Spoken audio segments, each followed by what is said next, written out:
the only story that the Torah records about Yitzchak Avinu, which doesn't include either his father Abraham or his sons Yaakov and Esau. The only story is the first half of this week's Sedra, his time spent in Nachal Gerar, Eretz HaPelishtim, in a time of famine. Just by the way, Nachal Gerar, we think, is a stream that runs through Gaza. If you want to know where these events took place, it's between Gaza and Beersheba.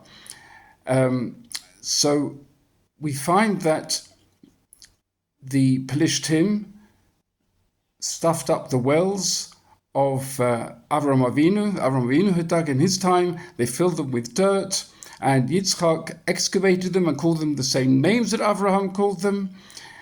And he was told to leave the land. They were jealous of him, and so they went along the way. His shepherds dug one well, and the Pelishtim said, "No, that belongs to us. Call that Esek." Then there was another well. They said, "No, that belongs to us." And he called it Sidna. And finally, he dug a well, and there was no one to contest ownership here, and he called it Rehovot. What are we to make of all these things? And it's key to bear in mind a saying that Ramban loves to use many times in Sefer Bereshis, Maaseh Avot Siman Lebanim. What happened to the fathers will happen to the children. So in terms of the wells, we could look to the parish of the Malbim, the initial wells that Avraham had dug, Pelishtim had filled up with dust, and Yitzchak not only redug them, but gave them the same names that his father gave. There's obviously something, excuse the pun, much deeper than simply wells, that we're talking about values. Yes, we are talking physically. Abraham lived in that land, and Yitzchak was claiming that land as well.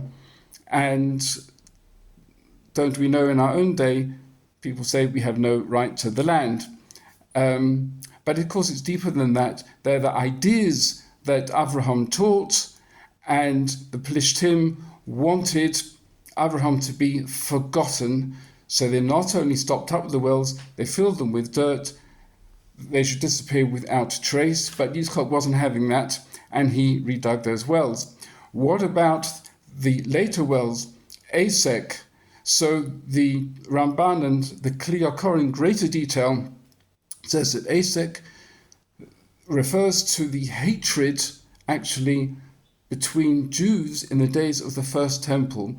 And the term Ro'ei Geror, Ro'ei Yitzchak, it was the leadership, it was the leaders of Malchus Yisrael and Malchus Yehuda, the splitting of the kingdom, that led to the fall of the first temple.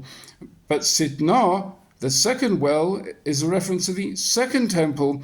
There was hatred without any cause whatsoever. First it was about leadership, who leads and that sort of thing. Here it's nothing like that, and it's everyone hatred. And the Kli Yakar sadly writes, just as in our day.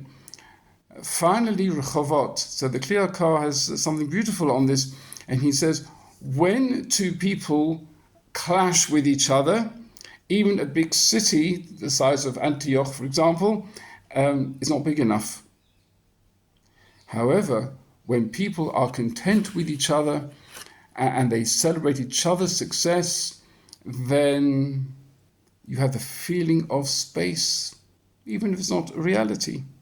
And that is a blessing of Rehovot. He says that alludes to the third Beit HaMikdash, which will be built by Melech HaMoshiach at a time where people will feel content in the land. And will it really be bigger? I don't know. The way Kli Yakar writes it, it's a perspective that we feel it's good. We look forward to that time. V'imhera v'yameinu.